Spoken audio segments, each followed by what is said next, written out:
because of course we have about 76 chairs set up to encourage the social distancing and for us to be able to keep each other safe. So we want to keep that minimum of 6 feet between persons. Now you see some persons sit kind of closer together than that, right? Families can sit together. I know we have persons here who are very close, so we don't mind sitting together. But we need to keep that social distancing in effect, especially after we leave. And we ask, if you are sick, please stay at home. Once you're sick, please stay at home. If you have this cough, you know some of us have this cough, Sammy that doesn't know the new we understand Sammy over there. If we are sick, please stay at home. And please follow the instructions of the ushers at all times. Entering and leaving the church is going to be done differently. Picking up the offering is going to be done differently. Praying for people is going to be done differently. It's us getting into the new normal, because I know here in Trinidad we're not really feeling the effects. But around the world it's a very serious pandemic, and from the time we reopen our borders, we have to make sure all our habits are in place to ensure we're not spreading any kind of disease. If we are unable to abide by these guidelines given by the government, we will not be allowed to have service in the sanctuary. So it's better we be obedient to the guidelines and we can come and worship together than we be disobedient that we say, well, we get the word that we are to close the church. Amen? Just keep in mind we have our Bible study at 7 p.m. via Zoom, and it's also streamed live on YouTube. If you want to be a part of that, you can contact me. I know most of you will get the links already, but if you're not getting the links, just contact me and I will make sure I add it to the group that gets the link. And then we have service at 8 o'clock and 10 o'clock. Persons are asked to choose to attend one service. But when we attend the service, we ask that you give a phone call to say, or send a message to say, well, I will attend this particular service, so we will ensure that we don't have too many people in the sanctuary at the same time. We good with that? I think I'll lose everybody there. At this time, I invite you to quiet our hearts. Let's quiet our hearts and stand together as we go into our time of worship. Praise to God.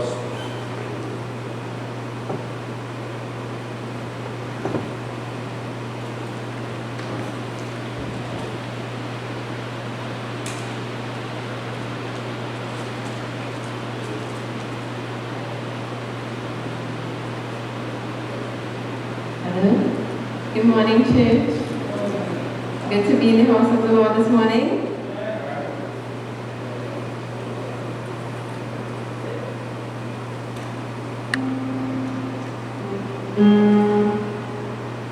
I will enter his gates with thanksgiving in my heart. I will enter his courts with praise. I will sing and sing that the Lord has made. I will rejoice for he has been glad.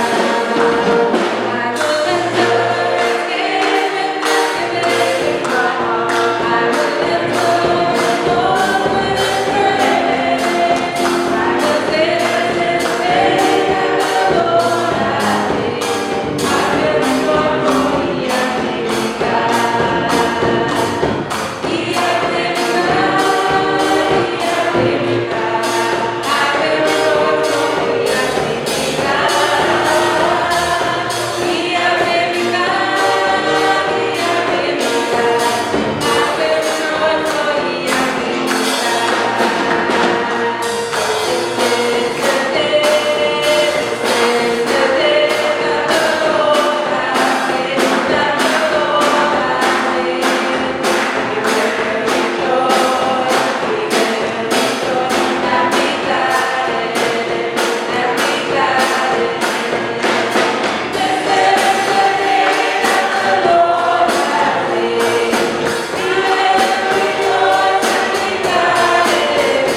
worship you, Heavenly Father.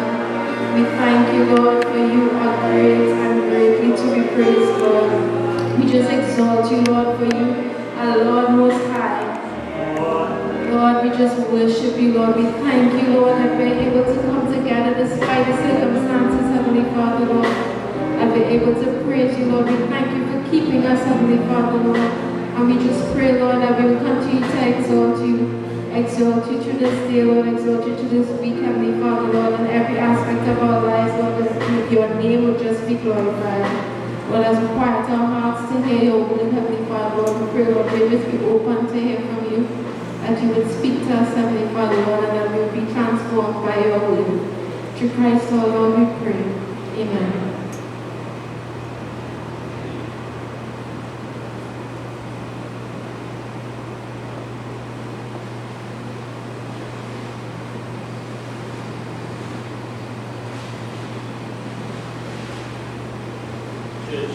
Turn with me to 1 Corinthians chapter 12.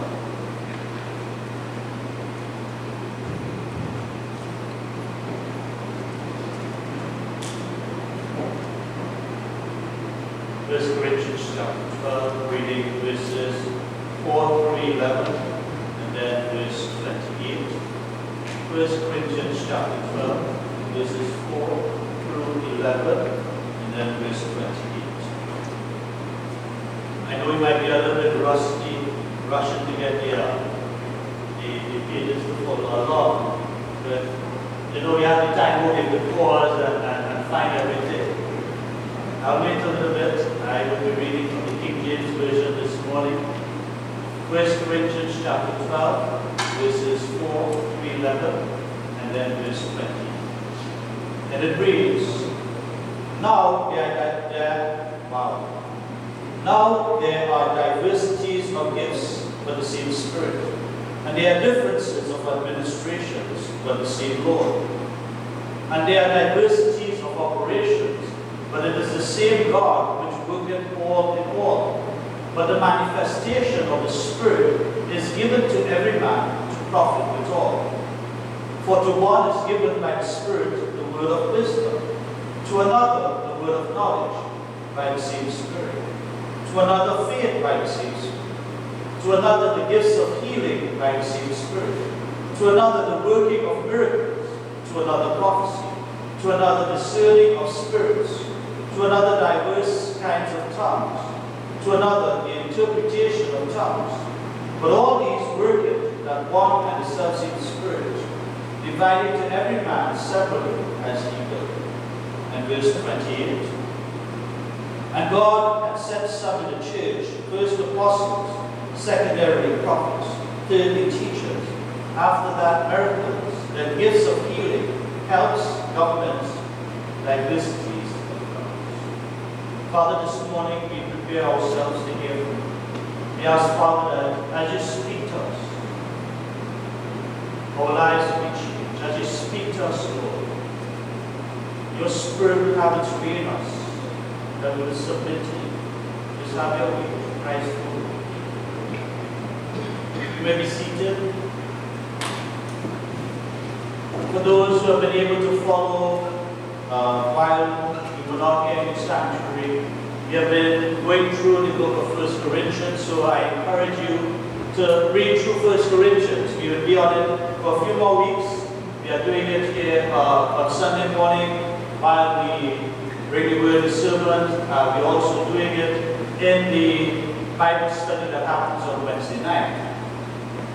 Now, spiritual gifts doesn't seem to be a topic that we cover very much in the Church of the Nazarene. We have some Nazarenes who are Nazarenes long time here this morning, even before I was born, right?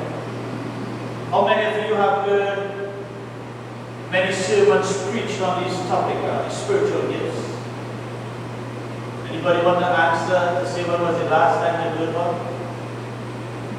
You see, there's a tendency for us to focus on tongues and speaking in tongues because that seems to be a hot topic of debate.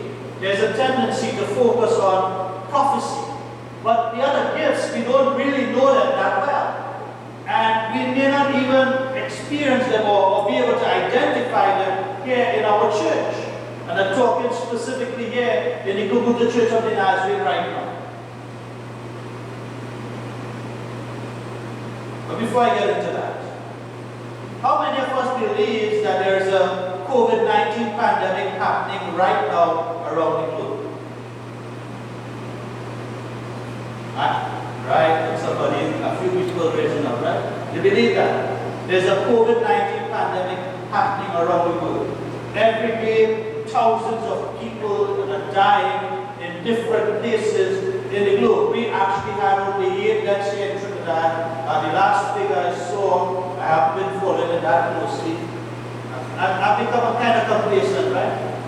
The last figure I saw was 126 cases tested positive. That's here in Trinidad, right? We were able to get a hold of it quite quickly. But there are states in the US where they record thousands of deaths. Spain was recording thousands of deaths. Different parts of the world. So we believe that the pandemic is happening, but how do our actions and behavior demonstrate our belief in this? How many of you, when it first hit, you're wearing your mask anywhere you're going? Anywhere you're going. The hand sanitizer in your car or in your bag for the ladies. The men, if you're not in the car, you're walking with something in your pocket. You're sanitizing everywhere you go, everything you touch. So our actions were changing to demonstrate the belief that this COVID-19 was happening here in Trinidad. Amen? We did change.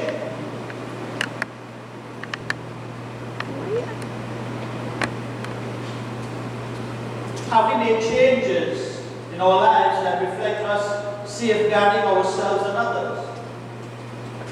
I'm sure you can identify some of the changes you made in your practice just in your home life. Something as simple as Chanel and I did. When we walk in the door, the first thing Jared does is runs up to hug us. And during this COVID-19 time, he learned that when we come home, he has to wait for us to go and change and take a shower. And then we would come and hug him and play with him. He had to learn that, and we had to learn to ensure that that happened. Now you might go and take a shower, but you would at least change out of the clothes you wasn't all there, right? And then you go and you make sure you wash your hands and then you play. So there were some changes we made in our lives to reflect us safeguarding ourselves and others. But think about today. How many of us have become complacent in the vigilance that we were using to guard ourselves from this disease? We're not wearing the mask all the time anymore. We're sitting closer and closer to people. We might actually shake hands and hug and kiss. We're traveling without any worry or consideration that the person next to us might have this disease. I mean, it's because Trinidad's borders are closed, none coming in. They're controlling how people coming in. But we have become very, very complacent in our actions and our behavior when it comes to the COVID-19. You agree? Like I preached about COVID-19 this morning. You see, it's a real example of how we treat with spiritual gifts. A very, very real example of how we treat with spiritual gifts. Let's ask the same questions that I just asked about COVID-19. Let's ask it about spiritual gifts. How many of us believe that there are spiritual gifts?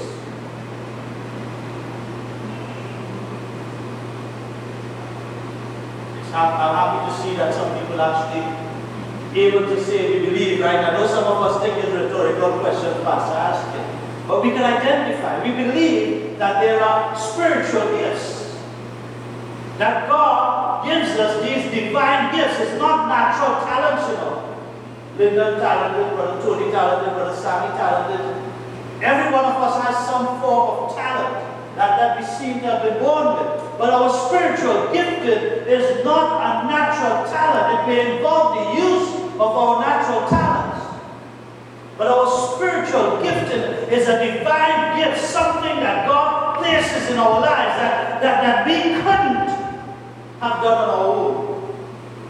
I remember this one time I was speaking to a member, and the member said, Pastor, you just always know everything, so I'll tell you one time. You ever had some experience like that? Where God brings revelation to situations and circumstances, things that I couldn't possibly know. God brought a revelation so that I could speak with or deal with persons in the manner that they need to be dealt with. Sometimes the revelation is given not for me to do anything other than pray about it.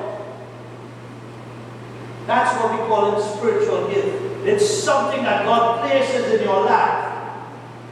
You never learn Spanish, but all of a sudden you're communicating in Spanish to witness to the Venezuela, to the Trinidad and Tobago. That's a spiritual gift of languages or tongues, as we like to call it, right? So we believe that there are spiritual giftings. How do our actions and behaviors demonstrate our belief in them?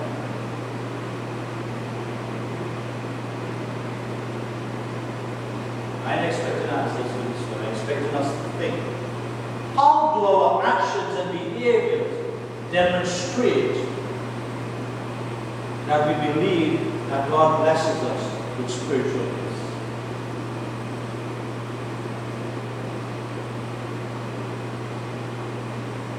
How have we changed our lives to demonstrate these gifts in our lives, or to use them the way God has called us to use them, to benefit others, to change the lives of others? Because that's what the spiritual giftings are for, you know. It's not for me to say that I can do this. It's God using me or giving me an ability to ensure that His will is done, that His will is accomplished, to ensure that the men and women of this world come to know God and believe in Jesus Christ as Lord and Savior.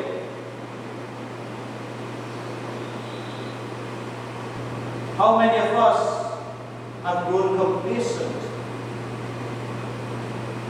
when it comes to spiritual gifts?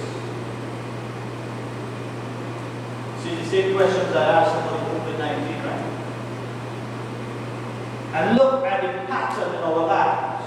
You see, if we were in the time of the apostles and they were performing in miracles and they were healing and raising the dead and people were speaking in different languages and witnessing, if the apostles were coming and saying, Brother Tony, this is what you're doing here, so by so, you shouldn't be doing that. You need to change. If it was happening here now, our lives would have been different. We wouldn't have been as complacent. We wouldn't walk in the church door doing some of the things you just be doing. Because we're afraid when we walk in the church door that someone speaks and corrects us. We're afraid that we're brought to shame and guilt, not because the speaker is intending to bring shame and guilt, but because in our hearts we are not right with God.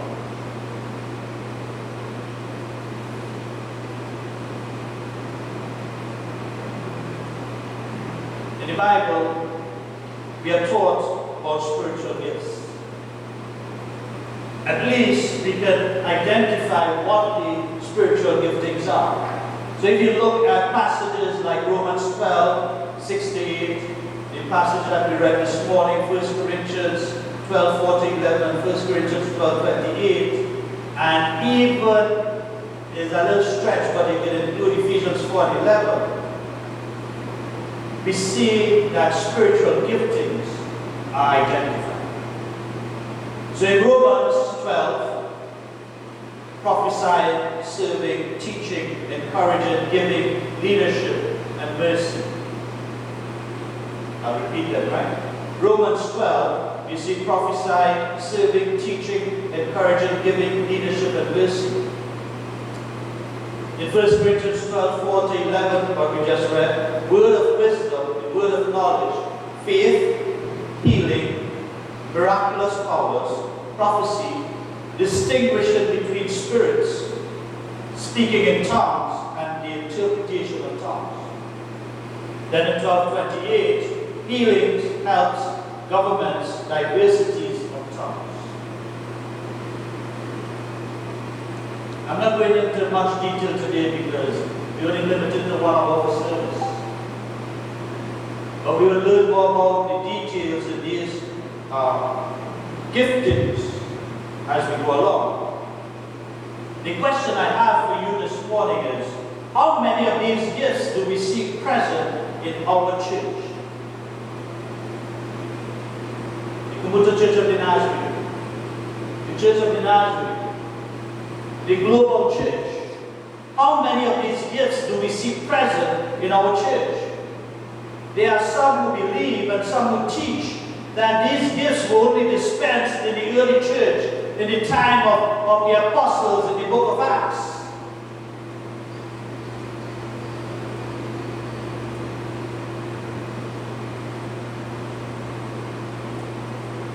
Some believe that. But if we look at 1 Corinthians 12:11, but all these worketh that one and the selfsame Spirit, divided to every man severally as he will.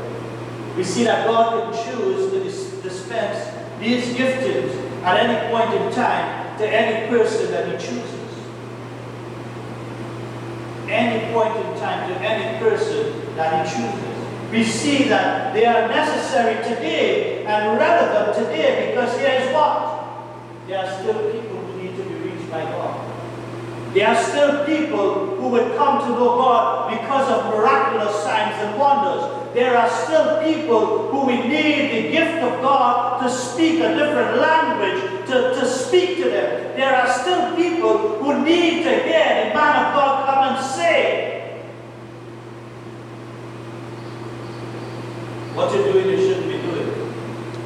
God is calling you to do something different. We still need the man of God to come and speak that word of wisdom or to tell forth what God is doing in this dispensation and this season.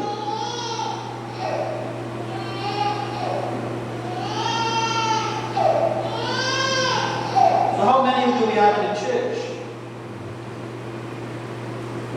I'm sure some of you may have visited other churches or you may have followed some Christian leaders, preachers online or even on the television. And sometimes we don't want to believe that the things that they're doing are true.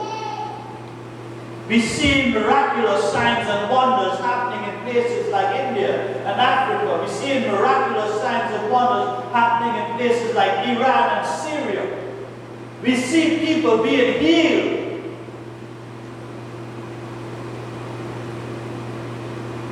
And I'm talking about 1 or 2 cases, many cases. But when we move into the Western world, we start to see 1 or 2 isolated cases. So every now and again,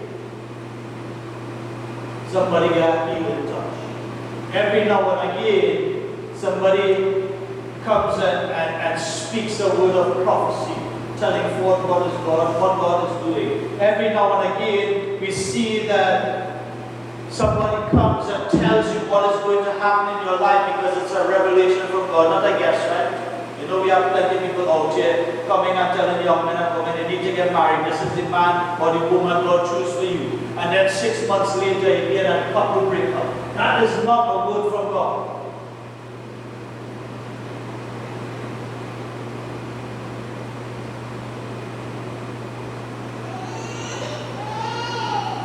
Is it because, well, I was asking, how much do we see, right? You will agree with me that we don't see that very much, or many of these giftings expressed here in our church. Anybody agrees or disagree? I gave you the option, but I will agree or disagree, right? You have the option to agree or disagree. But I find that the way that the Spirit should be moving in our lives here in the church, it's not happening. It's not happening. And I'm not talking just here at Commuter Church of the Nazarene. I'm speaking about the church, the people of God. Is it because we lack understanding?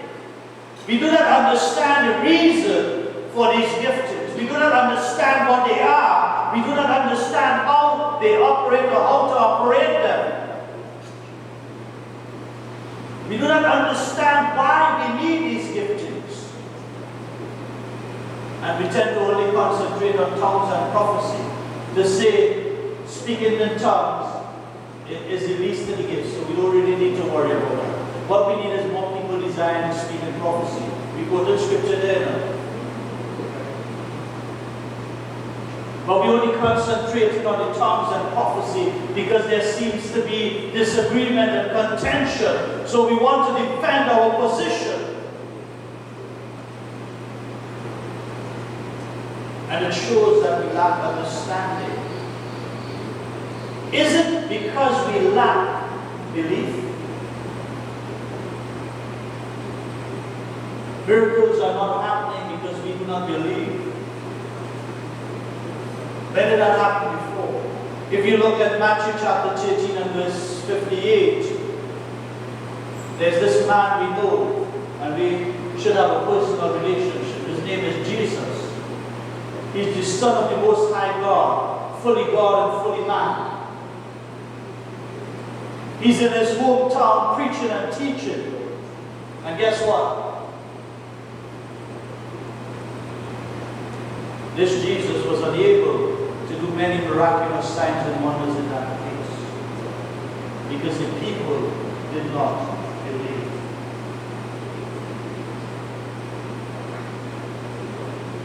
The people did not believe. All they saw, that is the that's we didn't know he's since he born. That's the same thing, we didn't say. No. Who is he? I know him before he come out of mother belly. Who is he? Wasn't he the man who drinking and smoking and gambling on the road? Wasn't he the man who was the biggest thief in the area?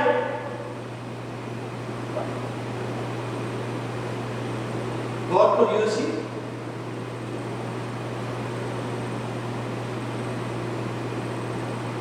Isn't that how we think?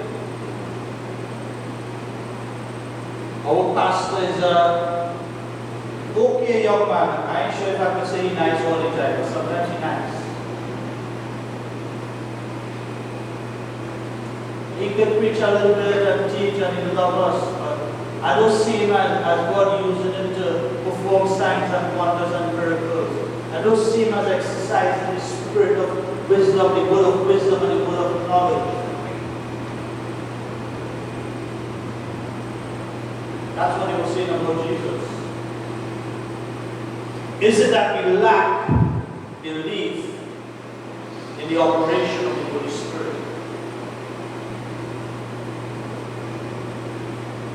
Or do we believe but we just lack faith?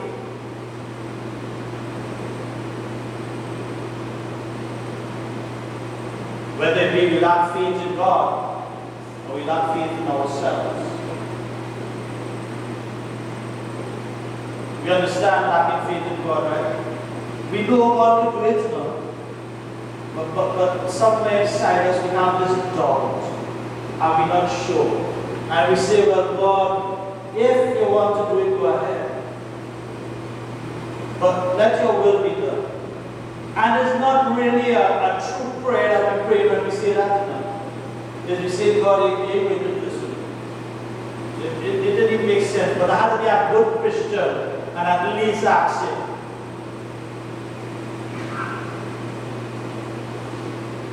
Or we don't believe that God can use us as individuals to do a miraculous work. Or to put His gifting in us to do the work that He requires us to do. And when we do know that He has placed a gift in us, we don't have faith in ourselves to use it the way God wants us to use it.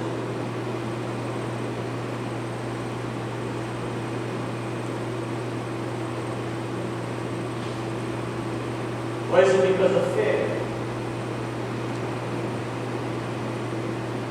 How many of us are afraid of the outcome? If God gives someone in here the gift of discerning spirits, and when somebody walks through the door, the person gets up and says, so my soul, the Spirit of God is not in you, the Spirit of the devil, or whatever. We think our ministry is big confusion. We are afraid of the outcome. God gives the gift of healing, of miracles. It would change the whole dynamic of the church and be kind of satisfied with how our church is right now. So changing that dynamic, we don't really want it. So yes, we want God, but we want it to work the way that we want it to. We are afraid that He will change our church and where we are comfortable. We are afraid that things will be different. We are afraid of change. Something as simple as changing the seating in the church this morning. Changing the way we have to come into the church. It makes us uncomfortable. So imagine how it would be if it's actual spiritual change in the church and not a physical change. How uncomfortable it's going to be. How unnerving it's going to be for some people. Are we afraid of the power of God? You can hear what you say after that now. A man and a woman decide to sell all their property. And they invite an assets of fire and bring the offering to the church. A very, very good thing to do. They decide to say, but the whole back part and say, this is all we got. And the man of God said, it was yours. You could have chosen to give how much you wanted to give. Why you lying, God? Why you lying? What's the big deal? And the man dropped up there. And when the wife went looking for him, she did the same thing. And she dropped up there. That's the power of God that we are afraid of. Because we are afraid that our lives are not lining up with what God requires of us. So that if God is truly present and His Spirit is filling this place the way He wants to be, we would be able to walk through the doors. We wouldn't be able to worship the way we like to worship. We wouldn't be able to say and do the things we want to say and do. So we are afraid to really see the spiritual giftings displayed in our church.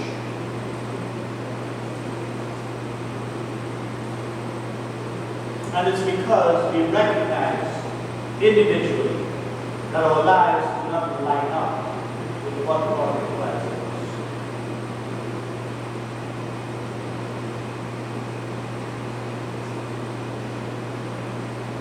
Our lives do not line up with what God requires of us.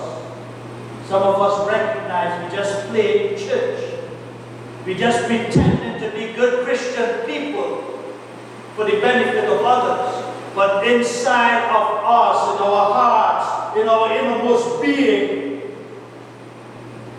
we know we just play church.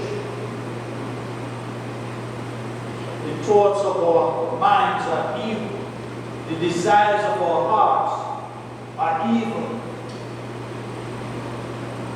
And we try to preach it up by living an outward Christian life. You see, we are unwilling to partner with God to accomplish His will.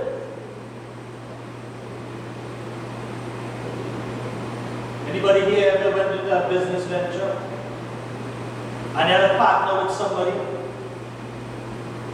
And you begin to realize the only reason they partner with you is so that your money will come in the business and go in their pocket. That's how we tend to treat our partnership with God. We want to partner with God so that all the blessing can come into our lives. All the blessing can fall into our pockets. But when it's time for us to do the work, you don't want to be around. Or we come in to fix up the church and to preach up the church. You did a very good job, right? I don't know if they realize how much work was done in the church. We come in to do all of that. We come in for these services. We going out evangelizing. But all of it is outward. Because when God said, give up the house and the car. When God said, give up the lifestyle and give to compassionate ministry. He said, no, Lord, I have enjoyed the blessing. When the Lord is saying, leave what you're doing and go and witness to somebody, he said, Lord, I've finished. When the Lord is telling us to get up and go, he said, Lord, tomorrow. I can't make today. I'm too tired. I did pastor job. I did Sunday school superintendent job. I did my president job. I did the job of the stewards. I did the job of the trustees. I did board member. I did leaders in the church. I did elders in the church. We always have an excuse because we are unwilling to partner with God to accomplish His will. Because we want things the way we want it. And we like things to remain the way that we like them to be.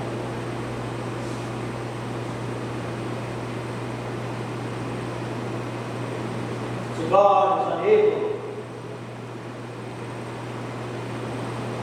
to use us because we are unwilling to be used. Not that He didn't bless us with the giftings, you know. When we accept Jesus Christ as Lord and Savior, when we surrender to God, each one of us can be blessed with those giftings. Whichever one God chooses to use in our lives, at least in our lives. But it is subject to us, our relationship with God. And allowing God to use us the way He wants to use us. So we have to recognize that we must change who we are so that God can use us,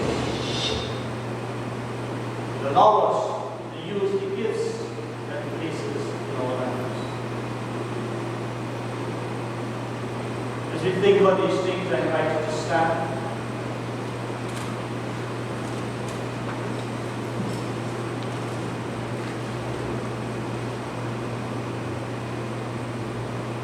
I know the short sermon this morning hasn't covered everything that we need to know on gifted spiritual giftings.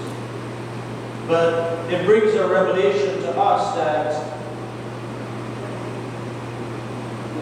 in order to understand or to begin to understand spiritual giftings, we must ensure that our relationship with God is right. Our relationship with God must be right. So as we pray this morning, I invite you to ask God to reveal in you the changes that you need to make. Because each one of us has a different relationship with God. My relationship and your relationship is not the same. We are at different levels. Some of us have gone far ahead, some of us are far behind. Some of us are just babes, some of us are mature. But all of us need to ensure that our relationship with God is right. Shall we pray? Heavenly Father, we give you praise and thanks this morning for your word. And Father, we know, Lord, that you have begun your work in us. And this morning we pray, Lord, that you would touch our hearts, touch our minds, touch our innermost being, Lord, Father, and bring conviction of things that are in our lives that shouldn't be.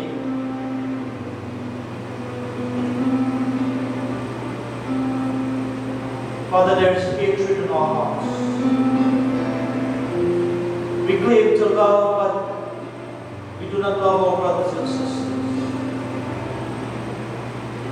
We claim to have compassion, Lord, but we see our brothers and sisters suffering, and we do not say more. This morning, Lord, we pray that you will change us. That you would teach us, Lord. That you would use us. This morning we pray, Lord, that you would prepare us, Lord, to receive a fresh outpouring of your Holy Spirit, Lord, where your spiritual giftings will be manifested in our lives, Lord. And we would live, Lord Father, and work, Lord Father, in your power and in your might, to bring you all glory, to bring you all honor, to bring you all praise. Pray, Lord, for your covering, Lord. Even as we prepare to leave this place, we pray, Father, that you would go before us, that you would keep us from all harm, from all danger, from accident, from sudden death, from sickness, from disease. Keep us from the blood guilty one, Lord. Fill our hearts with love. Love for you, love for one another. Help us in making changes that we need to. This morning, Lord, we lift our offerings that we present to you. We lift it up before you, Lord, asking for your blessing upon us. Your blessing upon our financial positions, Lord, in these times. We ask, Lord, that we would recognize that our blessings are meant to bless others. And we would subject ourselves to use it the way you want us to use it. So bless the offering that we will receive this morning. Bless our hearts, bless our minds, bless our spirits, bless our families. As we continue to bless you, we pray through Christ our Lord. Amen. As we prepare to leave, the ushers would stand at the door with the offering baskets. So you would give your offering as you leave this morning. And you know we are accustomed just leaving and greeting everybody. You can't do that, right? So, after I do the priestly blessing, I will ask that the persons to the back exit first and make your way out. Remember, we cannot congregate after service. So if you say hello and you nod and you make your way out, because we need to clear the church so that the other service, the persons for the other service will be able to come in. So this morning, let's lift our hands for the priestly blessing. The Lord bless thee and keep thee. The Lord make his face shine upon thee and be gracious unto thee. The Lord lift up his countenance upon thee and give thee peace. Amen. You have a blessed week, and you will exit from the back and make your way out.